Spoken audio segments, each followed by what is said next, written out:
Hey, how you doing? This is Adam Post, publisher of more than 1,000 comic books. Today we're talking about how Zaslav destroys the Netflix streaming narrative. He destroys it in two main ways, and he did this recently, just this past Thursday, when he had a third quarter report. He mentioned two main points that destroys the Netflix narrative, that destroys even HBO Max's original narrative. What's the narrative? Well, there's two of them. One, more content is a successful streaming business.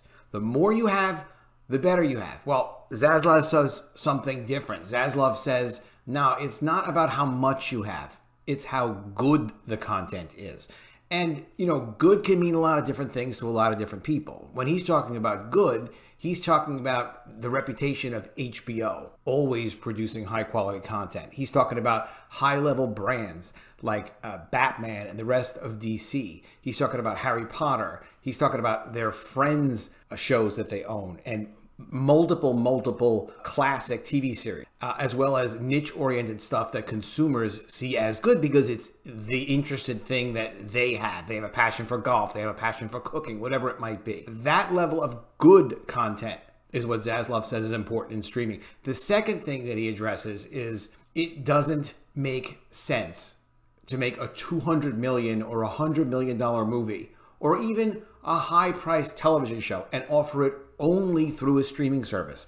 This is completely opposite to Netflix. This is completely opposite to the theme around what's being done with streaming. Zaslav's take is it doesn't work anymore. You're going to hear directly from him. I'm going to play it right from the conference. But because the point is this, the point is there are so many places that you can offer the content. It doesn't just have to come through one place. Let's hear what Zaslav has to say first about the golden age of television and how important it is to produce really good content. Before I turn it over to Gunnar, I was recently asked if I thought the golden age of content was over. And I said absolutely not. There's nothing more important than content. People are consuming more content than they ever have. But it has to be great content. It's no longer about how much. It's about how good. And ultimately, it is the consumer who tells us what is good. And the consumer is telling us right now with House of the Dragon, Euphoria, Batman, Harry Potter, Friends, Big Bang Theory. You take a look at the portfolio of tentpole assets across Warner Brothers Discovery, and the breadth is large and the opportunity is real.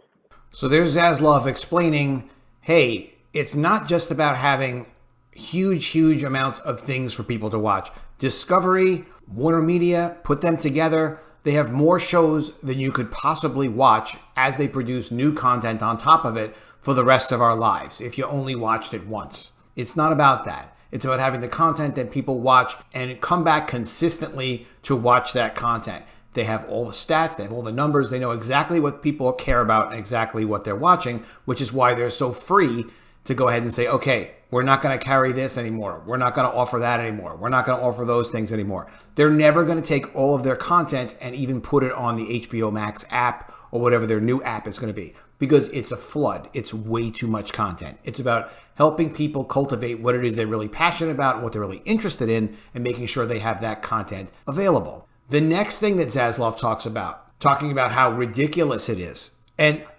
I always wondered about it myself. So I'm like, why does Netflix not just buy a small studio? Especially when their stock was really flying. Like, Amazon paid $10 billion or something, which was high. So they had the Bond franchise. Like, well, whatever. It's a small number for a very big company. You want to be able to distribute your content in more than one place for multiple reasons. And here's what Zaslav has to say about it. No one has a better or more recognizable hand of content, IP, brands, franchises, and personalities than we do. That said, I believe the grand experiment, chasing subs at any cost, is over. Let's face it, the strategy to collapse all windows, starve linear and theatrical, and spend money with abandon while making a fraction in return all in the service of growing sub numbers, has ultimately proven, in our view, to be deeply flawed. We believe there is a real opportunity to do things differently, to deliver the content consumers want and will pay for, while getting the full value of our offering. As we said last quarter, our focus is on delivering $1 billion of EBITDA in streaming by 2025, and we expect to make significant progress toward this goal next year. And while it's important to add subscribers to their main premium streaming services, they just added 3 million or just under 3 million to get to about 95 million for HBO Max and their streaming services. They're not going to spend a lot of money just to get subscribers that are going to ultimately be unprofitable so they can say, hey, we just broke 100 million. It's all focused on using the streaming service as a way to distribute their content, but not the only way. And another thing they talk about that anybody who follows my channel knows that I think this is a huge opportunity for them. They're what they call a free advertising supported TV delivery service, fast service. Pluto, amazingly, Pluto, which is a free service for TV that's just supported by ads, that's owned by Paramount, generated more than $1 billion in revenue. This is from Hollywood Reporter. $1 billion in revenue, just below the annual revenue for Paramount's own paid streaming service that they're spending a fortune on for content, and reported 4.8 billion total viewing hours across the year. Fox also has a streaming service like this that's a free streaming service paid for by ads, reporting 3.6 billion in total viewing hours.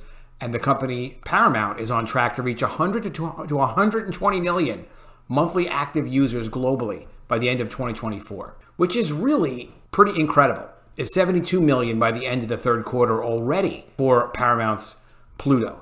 And they're going to be launching, they've announced in this quarterly conference call, their own free ad-supported streaming service. You know, to my mind, I think they're going to associate it closely with their relaunched version of HBO Max and Discovery. So that's Zaslav going after Netflix, actually going after Jason Kilar, but Jason Kilar's out of the game. He has nothing bad to say about Warner Media and what they attempted to do with streaming. It's a completely different strategy for them to go and spend $90 million on a Batgirl movie, for them to go and spend a lot of money on expensive television for the streaming service for the old version of HBO Max. It's not what draws people to the channel. The numbers really don't lie. They're looking at all of the numbers very carefully, what subscribers are watching what shows on HBO Max. They love data. They're watching the data really, really closely.